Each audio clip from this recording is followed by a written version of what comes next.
神羅転生。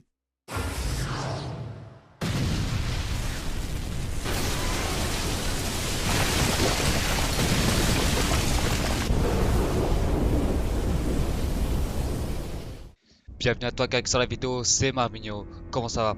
Aujourd'hui on se retrouve pour la toute première vidéo de ma chaîne YouTube et pour cette première vidéo j'ai décidé de commencer par l'une de mes futures séries sur ma chaîne YouTube, les meilleurs antagonistes dans les animés ou les mangas. Et pour ce premier méthode j'ai voulu taper très fort, avec un perso qui a marqué les esprits ces dernières années. Comme tu as pu le voir dans le titre, aujourd'hui on va parler de Nagato et de Pain. Voici Nagato Uzumaki. Et voici Pain. Et voici un Pain sur Pain que j'ai dessiné. Rentrons dans le vif du sujet. Chaque épisode de cette série est composé de 3 parties. Première partie, l'histoire du personnage. Deuxième partie, la puissance et les pouvoirs du personnage. Troisième partie, la plus intéressante selon moi, l'Oscar du meilleur antagoniste. Cette partie consiste à expliquer pourquoi selon moi le personnage fait partie des meilleurs antagonistes. Et sans tarder, on se retrouve directement pour la première partie, l'histoire de Nagato.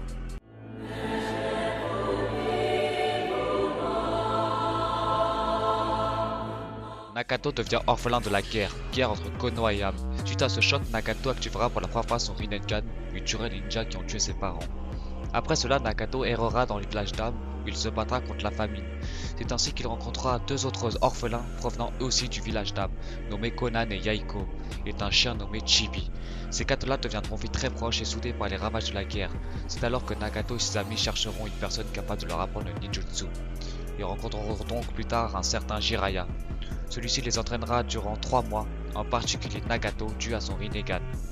Plus tard, Nagato, Konan et Yaiko créeront l'organisation nommée l'Akatsuki, dont le chef sera Yaiko, dont le but sera de maintenir la paix à longue durée. D'autres ninjas rejoindront vite l'organisation et l'Akatsuki deviendra vite célèbre dans le village d'Am. Ceci se fera vite retentir dans les oreilles de Hanzo, une personnalité très puissante dans le village d'Am. Ce dernier voudra éliminer au plus vite l'Akatsuki et toutes les personnes affiliées à elle. Il invitera donc Yaiko, Nagato et Konan. Danzo et Hanzo préparera une mascarade qui aura pour but de les exécuter. Lors de cette réunion, Konan sera prise en otage. Pour qu'elle échappe à la mort, Nagato doit tuer son meilleur ami, Yaiko. Mais Yaiko, voyant la situation critique, il se jeta héroïquement dans le kunai pointé par Nagato. Yaiko se donna la mort pour sauver ses 2 amis. Nagato rentrera dans une colère froide et invoquera le Ketomazo et tua tous les ninjas de Hanzo. Suite à ce deuxième gros traumatisme, que Nagato changera ses idéologies. Nagato prendra le corps de Yaiko et 5 autres personnes où il éliminera de plusieurs récepteurs de chakra, mais aussi d'un Rinnegan. Suite à ces récepteurs, il les ramènera à la vie et auront tous un pouvoir particulier très puissant. Il tuera plus tard Hanzo et toute sa puissance militaire et prendra seul le contrôle de Am. C'est ainsi que naîtra la légende des Shippen Rikudo. L'objectif de Nagato est simple, créer une arme capable de ravager les villages ninja pour ensuite y instaurer la paix par les ravages de la guerre, par la peur de la mort. Pour cela, il devra sceller les Bichu dans le Gezomazo. Il s'empara vite de ces derniers.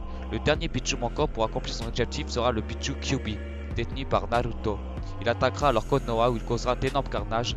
C'est alors là où les Shippen Rikudo seront vaincus. Naruto affrontera alors Nagato lors d'un combat fort en idéologie.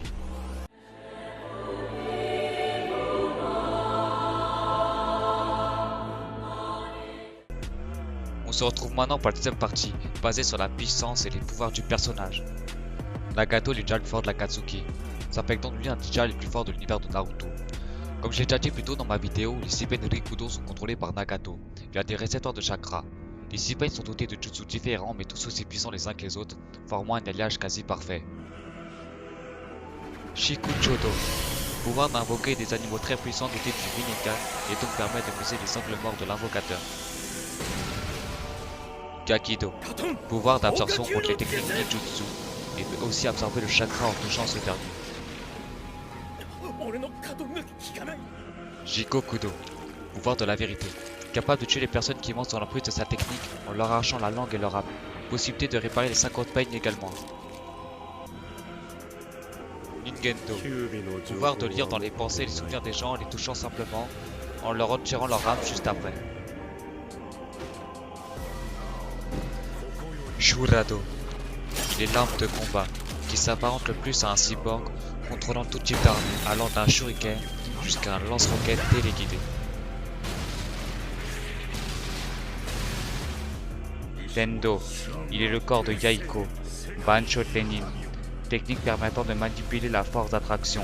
Shira Tensei, pouvoir télékinétique. Shiruka Tensei, pouvoir de la gravité. Lors de la 5ème grande guerre ninja, Nagato utilisera lui-même certains pouvoirs des Sipei, Rikudo. Tant qu'à lui, Nagato maîtrise 8 natures de chakra et possède une trentaine de jutsu, comme par exemple le Gedo Rine Tensei no Jutsu permettant de ressusciter les morts en échange de sa propre vie.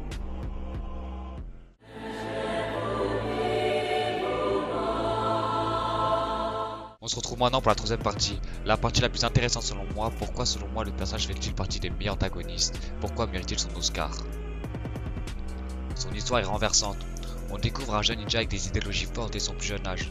Une idéologie basée sur la paix, par la discussion et la négociation. Nagato avait un vrai sens pour la justice, ce qui avait ébloui et touché Jiraiya, son ancien maître, qui voyait un énorme espoir en lui pour le futur. Mais les malheurs de la vie ont frappé un à un Nagato. Premièrement, la mort de ses parents par les ninjas de Konoha, et plus tard la mort de son ami Yaiko, tué à cause d'une embuscade par les ninjas de Hanzo, avec qui il était censé faire une alliance. Après ces chocs, sa justice du monde changera. Selon Nagato, le monde des shinobi est fait de haine, et la haine est le cœur de la guerre, et que l'homme n'arrivera jamais à la compréhension mutuelle. Ces derniers, un jour, finiront toujours par agir par vengeance. Le cycle de paix sera alors brisé. Nagato a pour objectif de briser cette chaîne de haine. Pour briser la haine, il veut rassembler tous les bitus pour en faire des armes surpuissantes qui raseraient des villages entiers. Voici un extrait où Nagato explique son point de vue idéologique à Naruto. Je pourrais anéantir un pays en un instant. Le monde connaîtra alors la véritable paix, et la frayeur que son souvenir engendrera empêchera tout conflit. Je guiderai le monde vers la paix et la stabilité. Avec cette phrase, on comprend alors que Nagato veut faire régner la paix par la terreur et transformer ce sentiment de haine en paix. À la fin, Nagato confiera son histoire dramatique auprès de Nagato. Il lui demande comment compte-t-il apporter la paix. Naruto évoquera alors le point livre de Jiraiya, les chroniques d'un ninja intrépide. La subtilité dans l'histoire, c'est que le héros de ce livre est inspiré par l'idéologie et le caractère de Nagato lorsqu'il était encore enfant. Mais le héros de ce livre s'appelle Naruto, car tout simplement Jiraiya voyait en Naruto une part de ressemblance à Nagato. Nagato, alors chamboulé par la réponse de Naruto, voyant aucune haine dans son égard malgré qu'il ait tué son maître Jiraiya, il retrouvera ses idéologies d'enfant. Il décida d'utiliser le Gedo Rine Tensei no Jutsu et rester très vite qu'il a tué lors de son attaque à Konoha en échange de sa propre vie.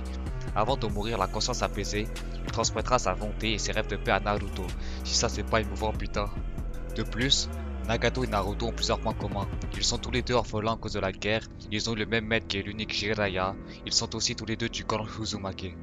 Nagato fera franchir un cap à Naruto, que ce soit en puissance comme le mode Senin ou même en maturité. Et je te parle pas du combat Pain contre Naruto, ou même Pain contre Kakashi, des combats de toute bonté qui marqueront à tout jamais les générations. Enfin bref, Nagato est un personnage clé de la série Naruto, du fait de sa présence et de ses idéologies. Malgré ses crimes, il n'en reste pas moins un personnage riche en valeurs nous apportant une belle morale. Alors oui, tu le mérites. Oui, tu mérites ce premier épisode des bien antagonistes Nagato. Et on prend ton Oscar avec toi.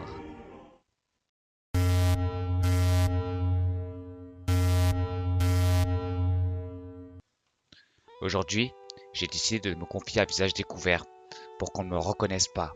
Selon moi, Nagato n'a pas sa place. Ça aurait dû être Sasuke. Il est beaucoup plus classe et beaucoup plus dark, et en plus c'est le seul rival de Naruto. En plus, Nagato, il a attaqué le village de Konoha, enfin caché, à prendre avec des pincettes, parce que même Charlie dans ses BD est mieux caché. Quoi, vous ne croyez pas? Regardez cette image, on a tous vu le village de Konoha en premier. Voilà. Avec cette image, on a enfin la preuve que Charlie est mieux caché que Konoha. De plus, on apprend plus tard que Nagato est juste manipulé par Obito, qui lui est manipulé par Madara, et Madara est manipulé par Kaguya.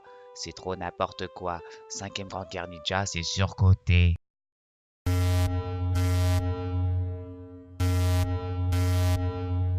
Et c'est sur cette Mint Haters que se termine cette première vidéo. J'espère que la vidéo t'aura plu. Alors si c'est le cas, n'hésite pas à t'abonner pour ne pas rater les autres épisodes de cette série et d'autres concepts dans le futur. Et n'hésite pas à mettre un j'aime. C'était Marvinho, à très vite. Ciao.